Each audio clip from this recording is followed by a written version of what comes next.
Hi everybody, welcome to the video surprise of the day. Today's video surprise on a Jfegwo F75 air inflator. I'm going to do a pros and cons review on this product, and I'm going to tell you my honest opinion. Please remember to hit the subscribe button, the bell icon to be notified new videos, and I really appreciate that thumbs up. Disclosure on this product, I receive it as a demo unit, not paid for this video review. Okay, so I'm going to give my honest review of this product. So let's open it up here. And let's start out by opening the carrying case, which is included with the item. So just plenty nice. And the first thing you see is a thank you note. So the thank you note is also doubles as a user manual. So F75 air inflator. So very compact size, it will fit in the carrying case. So let's open this thing up over here. And it talks about the warranty registration.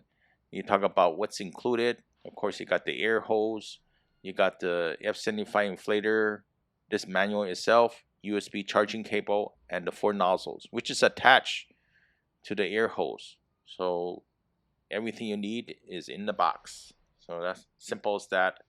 Simple product, everything is included.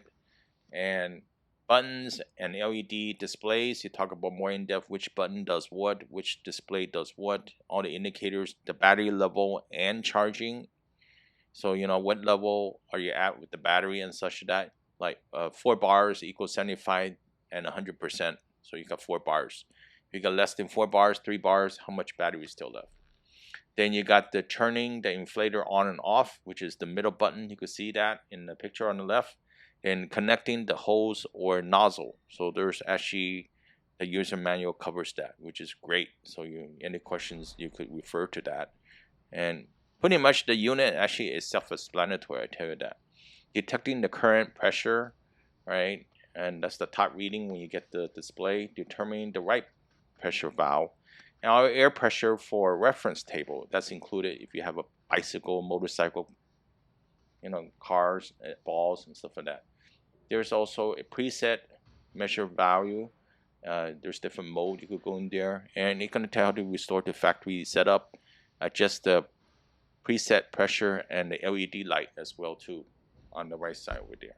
So a lot of details, very slim user manual, but very informative, I could say. So in addition, next there's the operation steps, and to turn on a unit, to start it and stop it for inflating. I'll demonstrate how to do that as well in the manual, and also a troubleshooting section. This is the specification of the unit itself. I'm not going to read the details in that. You can check it out.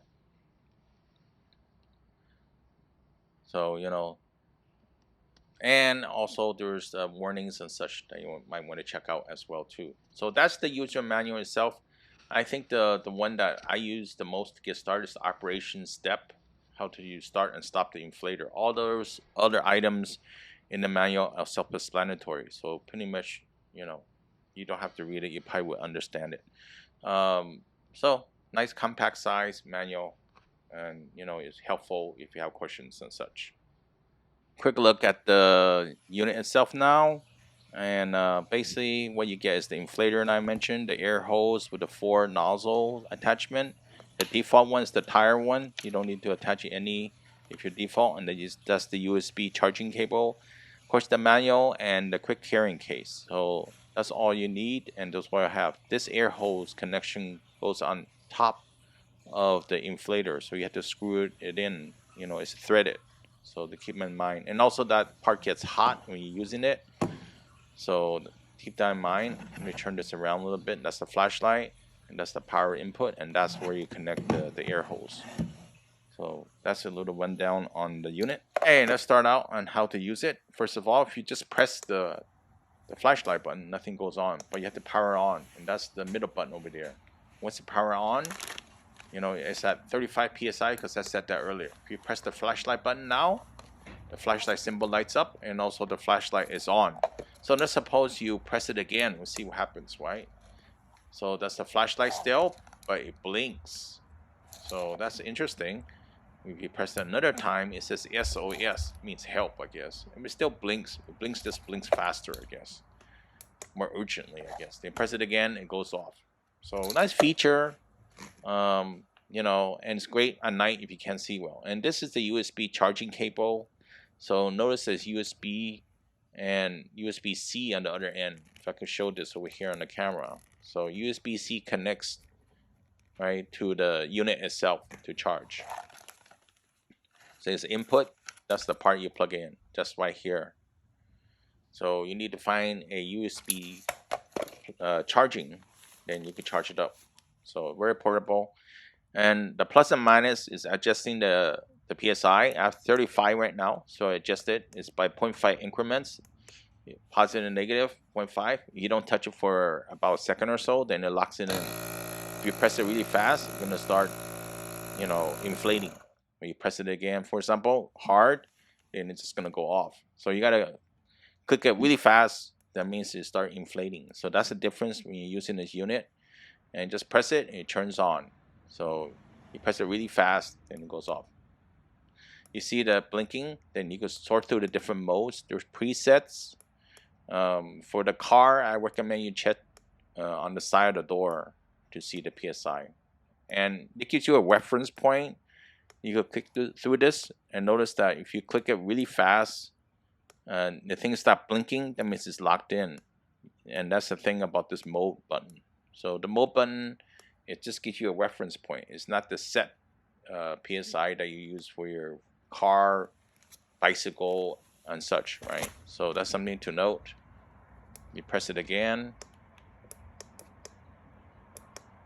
You can sort through the different ones out there. So I actually don't use the mode button that much because I know what PSI to set it up, and that's 35. So press it again. If you finish, then it goes off, just like pressing the mouse. So on most vehicles, if not all, the PSI is shown on the door sill. So in my case, it's going to be 35. Sometimes I like to fill 1 PSI more, you know, just in case in the winter, right? It's a cold tire temperature, by the way, too. So don't set it too high, but you don't want to set it too low.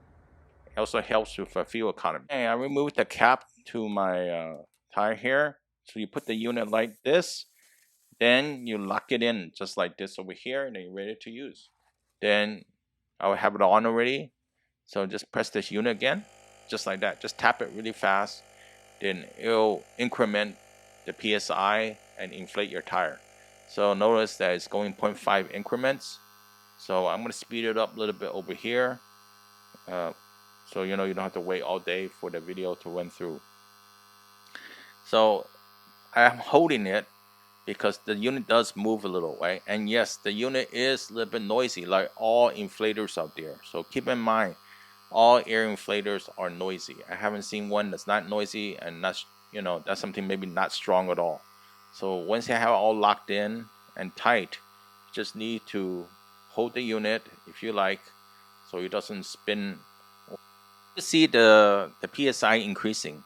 It increases by 0.5 PSI, so it's not going to jump a lot really fast. And this is very portable unit, so it's not going to be the strongest one. That's why I learned by using it. And I used all 4 tires, so that's why the dial has some fingerprints on there right now. So now it's 35, and that stops. Automatic stops for you, so you don't have to worry about it. So you can hit it again, it won't go, then you just turn it off. This is simple. I would recommend turning it off before you pull the air hose, the connection to the tire. So then I usually like to put the cap on my tire first. All right. So once again, one thing I do want to note that the unit may become hot. All right. Yes, the tip that's connecting the air inflator hose to the inflator. So that's the part on the top left over here. So just be cautious if you decide to remove it. And I like to, you know, to clean it up a little bit more after using as well too. So I have all my tools nice and neat, but I just removed it right now. I'm gonna go back and clean it as well. So I have it all cleaned up and back. I'm just gonna show you the unit itself again and what my pros and cons about this unit. First of all, the unit is lightweight, very portable, very simple to use, holds the charge really well. I did all 4 tires and it still ended up with 4 bars. So the battery life is really good. And this part will get hot, by the way, when you connect it to here when you use it. That's what I noticed. Flashlight is very handy, so at night if you have a hard time to see in emergency, you can still use it. USB charging, which is simple to do, and even comes with a nice size carrying case that has enough room and has a user manual that fits as well too. All right, little cons here is like, yes, your fingerprints may get a little bit dirty, like this over here. It's a minor thing, and it's not going to be the strongest air inflator out there. Keep that in mind.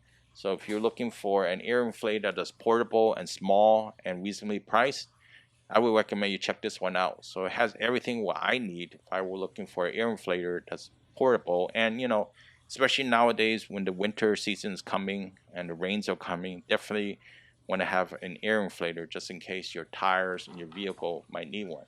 And I found this thing is pretty easy to use as well too. So you know, no hard stuff to learn to pick up, no big muscle memory needed or learning curve. Simple, and it even comes with a carrying case. I'll put a link in the description on the Amazon link if you're interested in checking it out further. And like I said before, I mean, everything is included. You don't have to worry about it. And even the manual fits in the carrying case.